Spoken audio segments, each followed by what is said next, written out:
kasih kepada mahasiswa sekalian pada kesempatan pertama ini. Saya perkenalkan diri.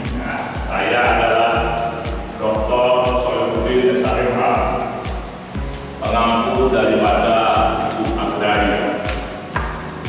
Mahasiswa sekalian, sebelum kita memasuki materi hukum agraria, maka kita terlebih dahulu menyepakati beberapa item. Salah satunya yaitu apa yang dinamakan kontrak pembelajaran. Jadi kontrak pembelajaran itu penting. Nah, ini kontrak pembelajaran. Yang pertama adalah mahasiswa saya kira sudah paham itu, yaitu mata kuliah hukum agraria.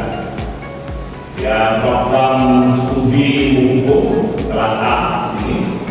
Nah, dosen saya sendiri, Dr. Solihuddin Sarifah, nomor HP 0817050305. Mahasiswa sekalian, supaya kelas ini lebih efektif, tidak terlalu banyak birokrasi, maka terlebih dahulu kita tunjuk ketua kelas supaya nanti kaitan dengan proses pembelajaran ini ketua kelas untuk menghubungi saya.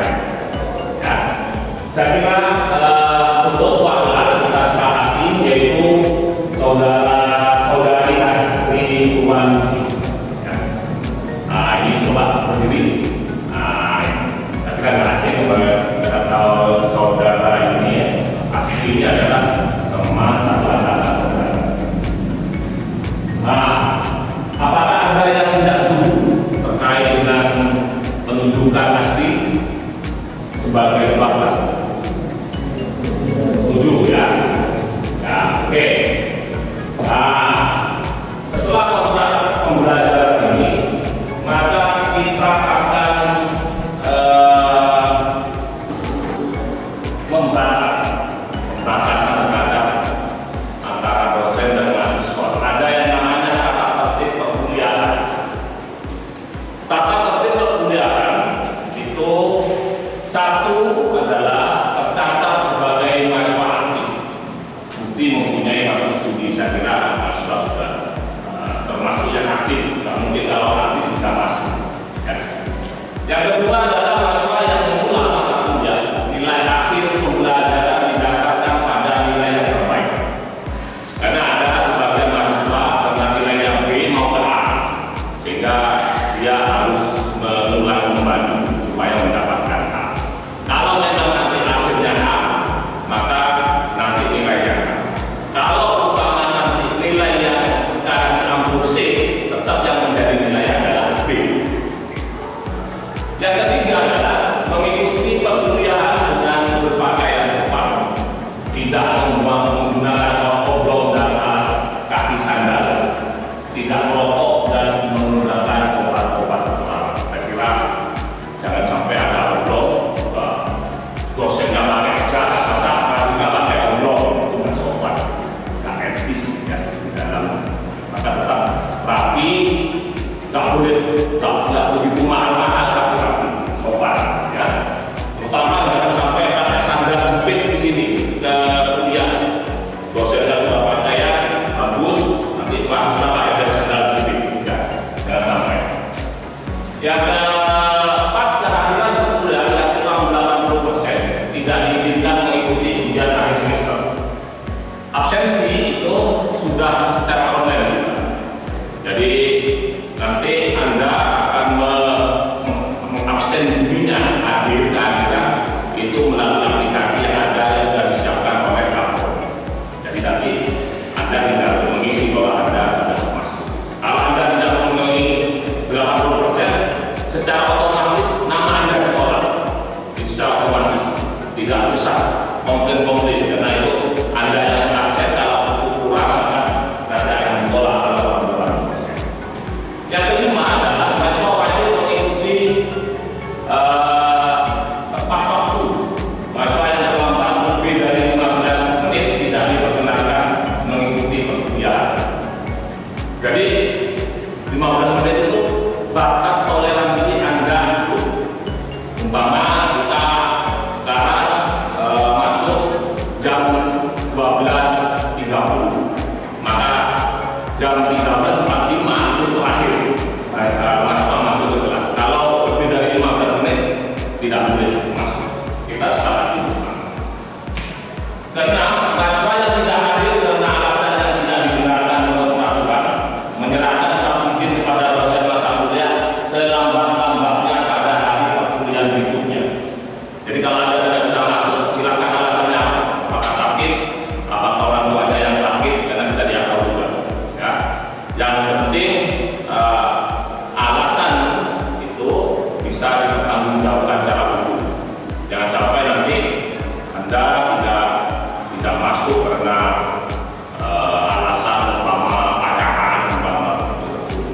nama itu digunakan itu tidak ada masalah. Mungkin kita ada yang ditanyakan, Mas Nur? Ya sepakatnya 15 menit. Itu kalau tidak 15-3 menit tidak masuk, berarti Anda sudah dianggap tidak mengikuti perkuliahan. Setelah ini kita akan masuk kepada rencana pembelajaran semester akhir ini. Jadi ada yang belajar mata kuliah atau yang disebutkan dengan DPMK. Ya, DPMK ini adalah ada beberapa hal yang harus dipahami oleh mahasiswa. Yang pertama adalah mahasiswa mampu menjelaskan konsep dasar hukum agraria, dan subjek hukum agraria.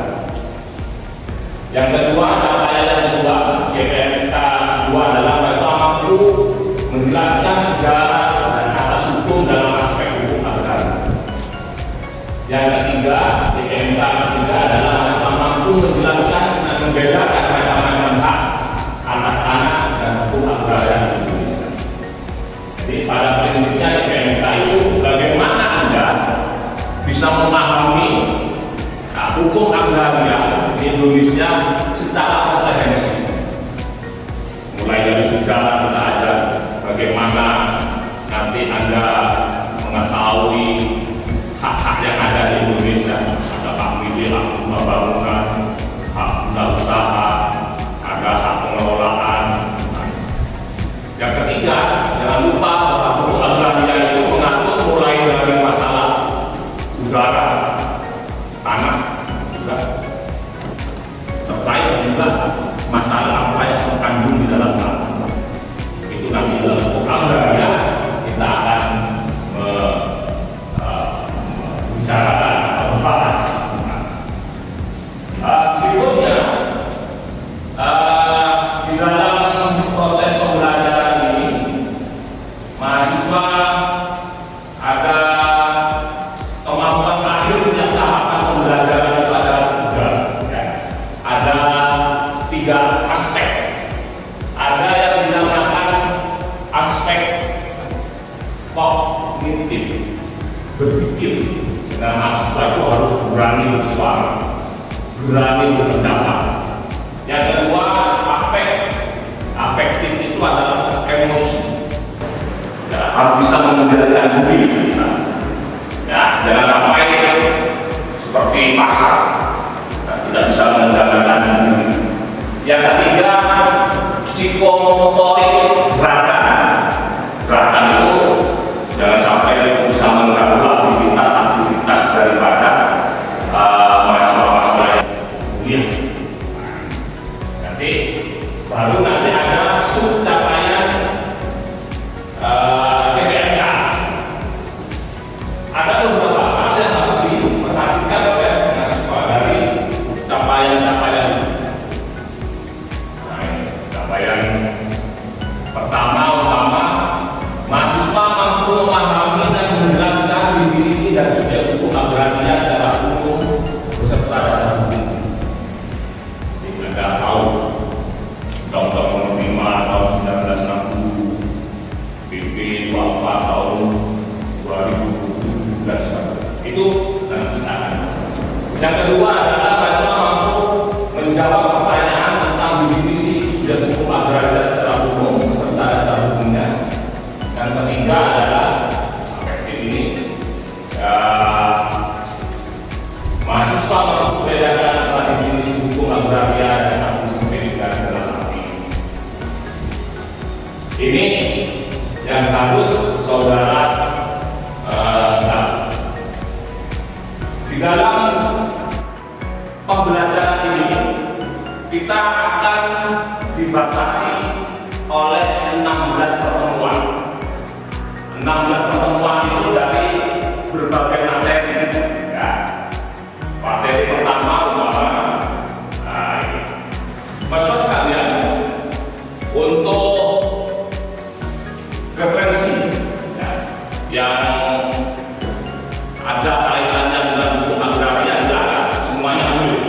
Ya. Hanya di sini saya menjelaskan di sini, ya, ada referensi Budi Harsono hukum agraria Indonesia itu tentang sejarah pembentukan undang-undang hukum agraria, isi dan pelaksanaannya 2003. Ada juga Supriyadi hukum agraria 2008 ini, ya, hukum agraria ini. Baru setelah itu ada menikmati teori-teori dalam hukum agraria 2002. Ini merupakan pilih salah satu dari mahasiswa saya kira untuk mendapatkan ilmu itu, kalau bisa menggali-gali ketika-gali. Maka sekalian, setelah kita tadi saya jelaskan terkait dengan buku pedoman, ya, buku wajib lah ya dalam cara memiliki. Ada juga yang namanya capaian DPNK 1, mata kuliah masuk pertama dan pertama. Yang pertama adalah mahasiswa mampu memahami dan menjelaskan definisi dan subjek hukum agraria secara umum beserta hukumnya. Yang kedua adalah mahasiswa mampu membedakan antara definisi hukum agraria dalam arti sempit dengan dan dalam arti luas. Pertemuan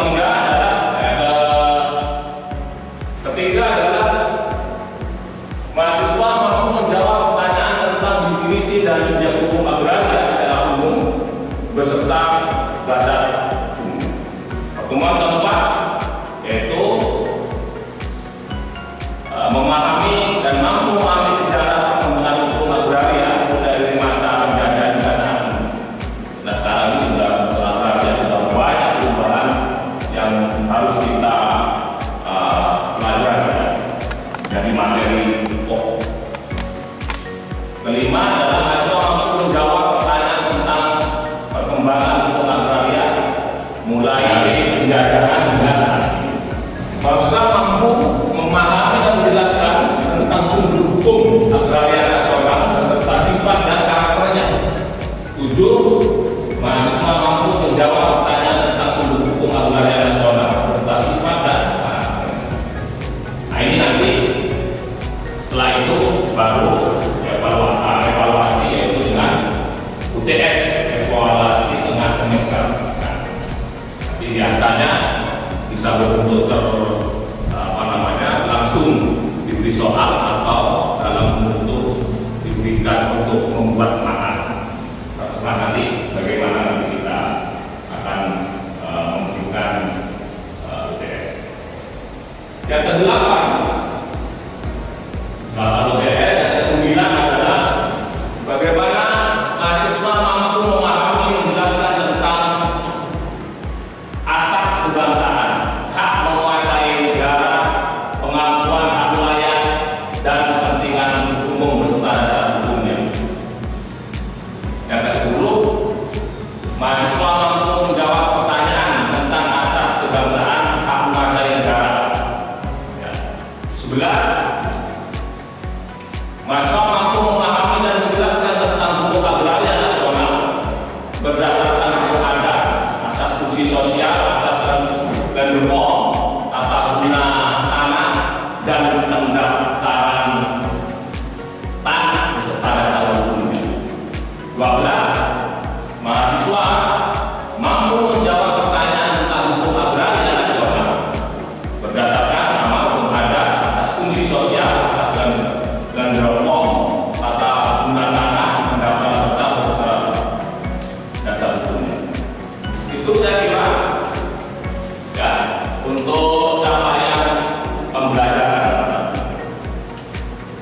Nanti Anda materi itu setiap pertemuan sudah ada batasan.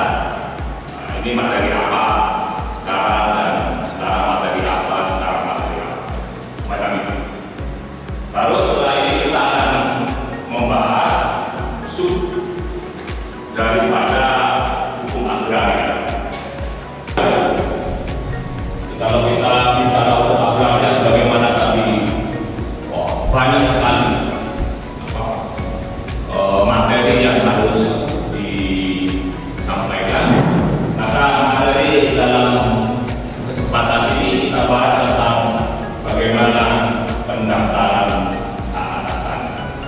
Pendaftaran atas tanah, dasar hukum pendaftaran tanah ini ada di pasal 33 ayat 3 Undang-Undang Dasar 1945.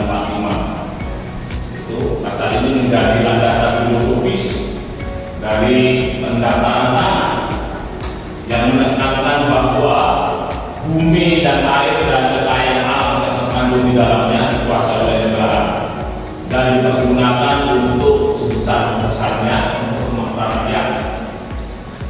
Pendaftaran tanah merupakan bagian dari upaya negara untuk menguasai dan mengelola serta mengelola sumber daya agraria demi kemakmuran rakyat. Jadi intinya adalah pendaftaran tanah ini menurut pasal 33 ayat 3 Undang-Undang Dasar 1945 itu bahwa pendaftaran tanah ini adalah untuk kemakmuran yang sebesar-besarnya untuk rakyat kita. Di dalam pasal 19 Undang-Undang Nomor 5 Tahun 1960 tentang Tataran Dasar Pokok-pokok Agraria itu menyebutkan bahwa untuk menjamin kepastian hukum oleh pemerintah diadakan pendaftaran tanah di seluruh wilayah di Indonesia menurut ketentuan yang diatur dengan peraturan pemerintah.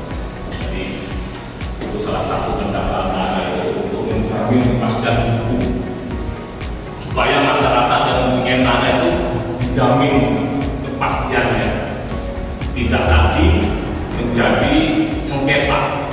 Untuk menghindari sengketa maka harus ada pendaftaran hak atas tanah. Yang kedua, pendaftaran tersebut dalam ayat 1 pasal ini meliputi pengukuran perpetaan dan pembukuan tanah. Mungkin nanti ada pengukuran dari BPN itu biasanya. Yang kedua adalah pendaftaran hak atas tanah dan varian hak tersebut.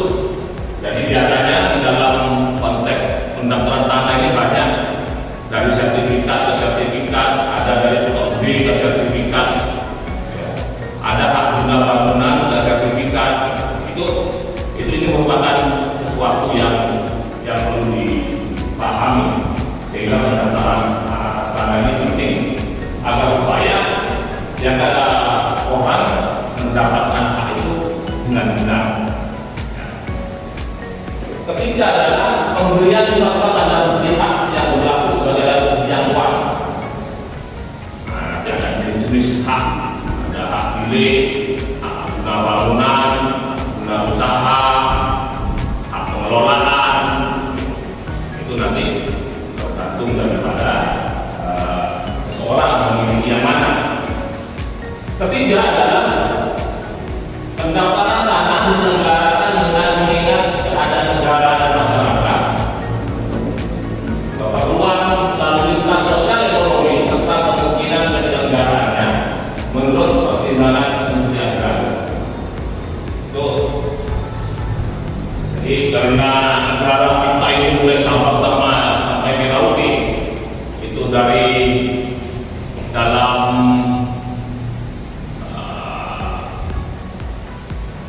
keadaan sekarang itu ada di pulau-pulau, maka pendaftaran tanah itu perlu. Bahkan terbaru Menteri Agraria menyarankan ada upaya hak-hak selain hak milik, hak guna bangunan itu harus segera dinaikkan. Jadi dari POSB itu sudah dibatasi tahun 2026 itu sudah tidak berlaku lagi. Ada kesempatan untuk meningkatkan hak. Keempat adalah dalam peraturan pemerintah diatur biaya yang bersangkutan dengan pendaftaran termasuk dalam ayat 1 di atas dengan ketentuan bahwa rakyat yang tidak mampu dibebaskan dari pembayaran biaya tersebut. Nah, ini jadi kalau yang tidak mampu itu dibiayai oleh negara. Kalau sekarang PTSL, kalau dulu Prona, nah itu kan, itu sekarang masyarakat yang tidak mampu ya biasanya diurus secara kolektif oleh desa-desa yang bersangkutan. Untuk apa? Supaya ya tadi untuk kepastian hukum, supaya masyarakat pasti mempunyai apa yang dinamakan pendaftaran, supaya orang tidak bingung. Apalagi sekarang ada program pemerintah yang namanya sentuh tanah. Kalau disentuh, maka nanti ada kamu minta apa ya? Nanti kita akan menjelaskan juga. Berikutnya adalah dasar pendaftaran tanah ini ada peraturan pemerintah nomor 24 tahun 1997 itu tentang pendaftaran tanah. Di dalam pendaftaran tanah satu pemerintah peraturan pemerintah nomor 24 tahun 1997 adalah rangkaian kegiatan yang dilakukan oleh pemerintah secara terus-menerus berkesinambungan dan teratur dengan meliputi pengumpulan, pengolahan, pembukuan dan mengenal penyajian tentang pemeliharaan data fisik dan data juridis dalam bentuk peta dan daftar mengenai bidang-bidang tanah dan satuan-satuan rumah susun, termasuk juga dalam pemberian surat tanda bukti haknya bagi bidang-bidang tanah yang sudah ada haknya dan hak milik atas satuan rumah susun bertahap tertentu yang membebaninya. Jadi kalau kita bicara masalah hak itu, hak milik, hak guna bangunan, itu ada yang namanya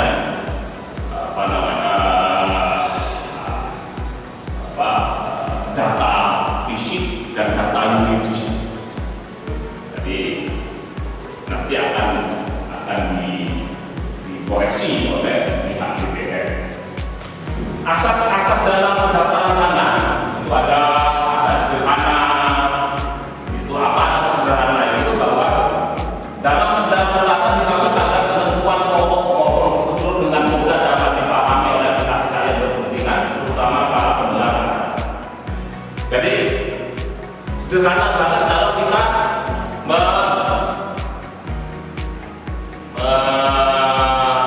mengurus terkait dengan masalah pendaftaran tanah. Jadi tidak jelimet, sederhana itu tidak rumit.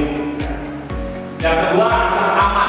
Asas aman itu maksudkan untuk menunjukkan bahwa pendaftaran tanah harus diselenggarakan secara teliti dan cepat sehingga hasil dapat memberikan jaminan kepastian hukum sesuai dengan tujuan pendaftaran tanah itu sendiri.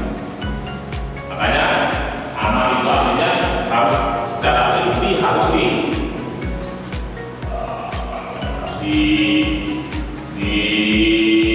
dikoreksi, ya. Mengisinya bagaimana, jangan sampai hanya orang yang disebutkan di situ luasan juga begitu. Jadi harus aman. Kenapa? Karena salah sedikit masalah tanah itu menjadi masalah besar. Ya.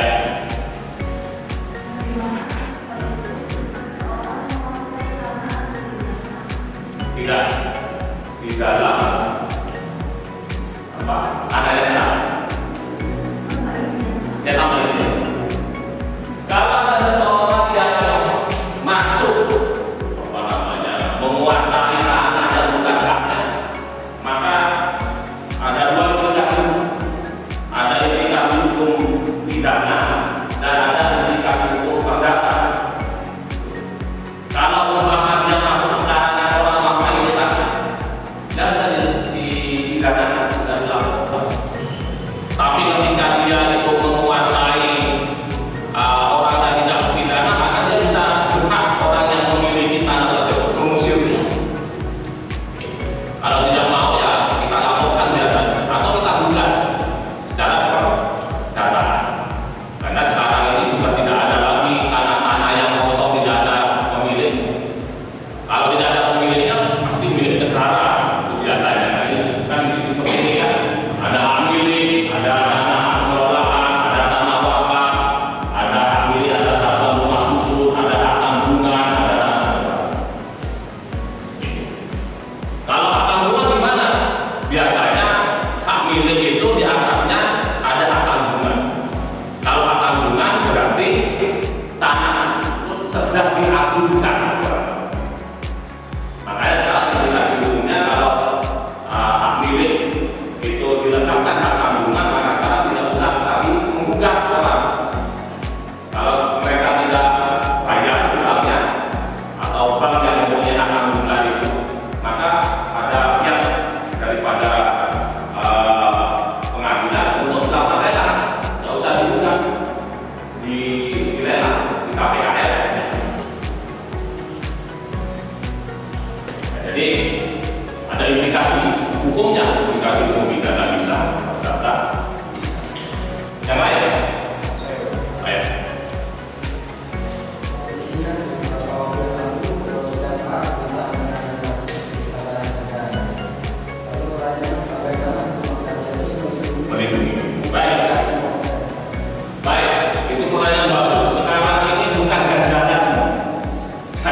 sisanya palsu.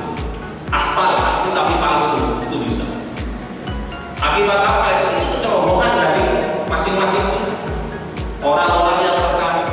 Bisa juga di kepala desa juga, bisa juga dari BPN, bisa juga pelakunya, biasa pelaku yang memang sengaja untuk mensertifikatkan tanah yang bukan milik. Itu sekarang di masyarakat banyak banget, termasuk saya ini lagi mengurus ya sertifikat ganda. Jadi bagus itu pertanyaannya. Jadi kalau ada sertifikat lebih daripada satu, itu pasti yang satu yang asli, lainnya palsu. Cukup saya kira sudah 3 pertanyaan. Saya terima kasih kepada mahasiswa yang telah mengikuti perkuliahan hukum agraria. Mudah-mudahan materi ini bermanfaat bagi mahasiswa